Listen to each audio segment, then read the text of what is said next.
Bonjour à tous et bienvenue sur la Tribune de Coruscant pour ce nouvel épisode de La Tribune vous répond, série de questions-réponses sur l'univers Star Wars. Avant de commencer cette vidéo, je vous informe que vous pouvez soutenir la chaîne gratuitement sur Utip, le lien est dans la description de la vidéo. Nous commençons avec la question de Maël Adney qui nous demande de parler de Black Krrsantan. Dans l'univers canon, ce Wookiee était un chasseur de primes ayant vécu à l'époque de la guerre civile galactique. Il a souvent été recruté par divers employeurs, notamment Jabba the Hutt ou encore Darth Vader. On sait que lors de sa jeunesse, Krrsantan a déshonoré son peuple sur Kashyyyk. Il finit par quitter sa planète en usant de la ruse pour rencontrer les frères Xanthi, qui cherchaient à capturer des aliens sur Kashyyyk. Cependant, Krrsantan se rendit compte qu'il avait fait le mauvais choix lorsque les frères Xanthi le forcèrent à s'entraîner pour devenir un gladiateur. Krrsantan se retrouva face à 4 autres candidats, un Herglick, un Dewutin, un Gamoréen et un Talz. Krrsantan finit par être le dernier survivant de cet entraînement et fut vendu au plus offrant dans une enchère. Le Wookiee fut marqué par cette expérience et se jura lui-même qu'il finirait par se venger des frères Xanthi.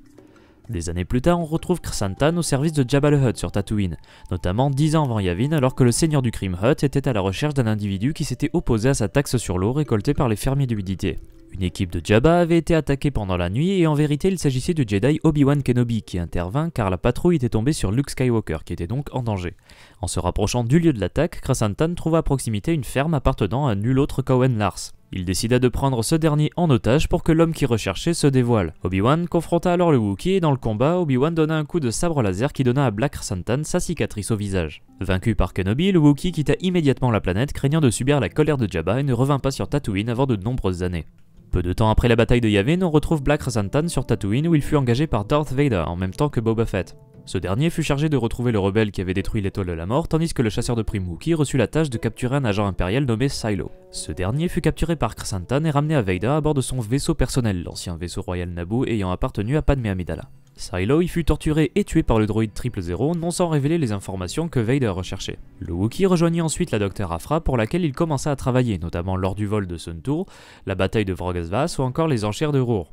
Lors de cet événement, Aphra voulut vendre au plus offrant le cristal Rour, un artefact ancien des Ordo Aspectu, contenant la conscience artificielle de l'ancien Jedi Rour. Ces enchères tournèrent mal, résultant en la mort de nombreux participants. Parmi les acheteurs potentiels se trouvaient les frères Xanthi, et pour Black Krrsantan, il s'agissait d'une occasion en or pour se venger. Dans le tumulte, il retrouva les frères Xanthi et les captura. Il les amena ensuite dans leurs anciennes arènes de gladiateurs et le Wookiee les força à combattre, leur faisant ainsi subir ce que lui-même avait subi bien des années auparavant. L'histoire de Black Krrsantan n'est pas encore finie à ce jour car il continue d'apparaître dans la série de comics Dr. Aphra, donc il faudra attendre encore un peu pour en savoir plus sur l'avenir de ce personnage.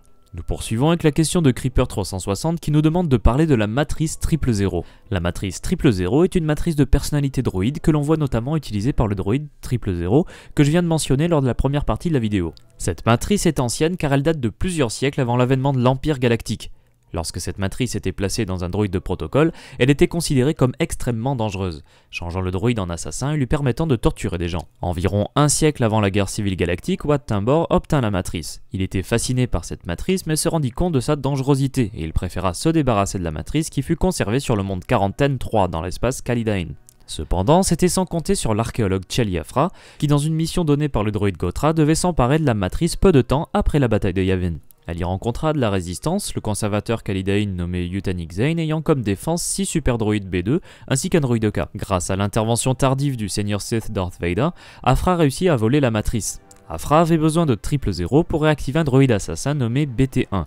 Vader et Aphra intégrèrent la matrice à un corps de droïde de protocole, réactivant ainsi 000, mais n'oubliant pas d'ajouter à la personnalité droïde qu'Aphra et Vader étaient ses nouveaux maîtres. 000 réussit à activer le droïde BT-1 en parlant le langage parlé par les droïdes de l'initiative Tarkin, BT-1 en étant originaire. On retrouve ensuite dans les comics 000 au service d'Aphra, mais ensuite il réussit à s'affranchir de l'autorité d'Aphra.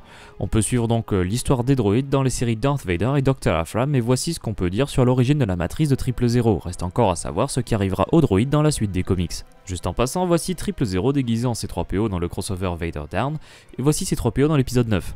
Bon, de là à dire que la matrice 000 sera dans l'épisode 9, je n'irai pas jusque là, mais il y a une similitude intéressante. Merci d'avoir regardé cette vidéo, j'espère qu'elle vous a plu. Si c'est le cas, n'hésitez pas à laisser un pouce bleu, la partager, vous abonner et activer les notifications si vous ne voulez pas rater les prochaines vidéos de la Tribune de Coruscant. Vous pouvez nous poser vos questions dans les commentaires ou par message sur notre page Facebook.